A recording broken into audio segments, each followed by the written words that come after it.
இந்த முரளிகிருஷ்ணன் வந்துட்டு பணத்துக்கு என்ன பண்றது ஏது பண்றது அப்படின்னு சொல்லிட்டு ஒண்ணுமே புரியல. அதாவது என்னாச்சு அப்படின்னு பாத்தீங்கன்னா, ஆல்ரெடி சிவராமன் கொண்டு போன அந்த பணத்தை, அதாவது கடையை ரெஜிஸ்டர் பண்ணணும் அப்படின்னு சொல்லிட்டு வந்து நினைச்சிட்டு இருந்த அந்த ஒரு பணத்தை வந்து போயினா அடிச்சு அதை வந்து போயினா எடுத்துக்க சொல்லியிருந்தான். ஆனா அது வந்து போயினா முடியாம போயிடுச்சு. நம்ம அபி, ராகவ் இவங்க எல்லாருமே மாஸ்க் காட்டி அதை வந்து போயினா இப்போ தடுத்துட்டாங்க.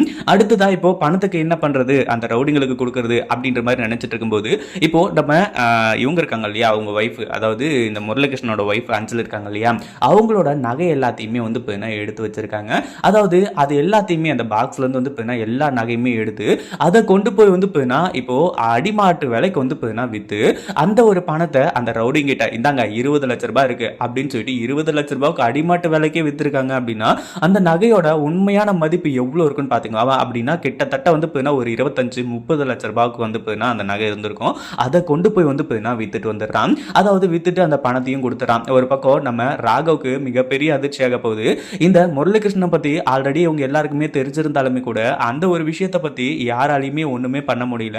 என்ன பண்றது ஏது பண்றது அப்படின்னு சொல்லிட்டு வந்து தெரியாம திருன்னு வந்து முழிச்சிட்டு இருக்காங்க.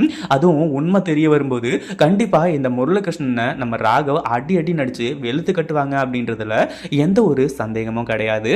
இதை பத்தி நீங்க என்ன நினைக்கிறீங்க? நம்ம ராகவ் கிட்ட வசமா வந்து இந்த முரளிகிருஷ்ணன் சிக்கிக்கணும் அப்படின்னு சொல்லிட்டு வந்து நினைக்கிறவங்க மறக்காம இந்த வீடியோக்கு ஒரு லைக் பண்ணிட்டு கீழே வந்து கிரீன் கலர் ஆர்ட்டை கமெண்ட் பண்ணுங்க. இந்த வீடியோ பிடிச்சிருந்தா லைக் பண்ணுங்க, ஷேர் பண்ணுங்க.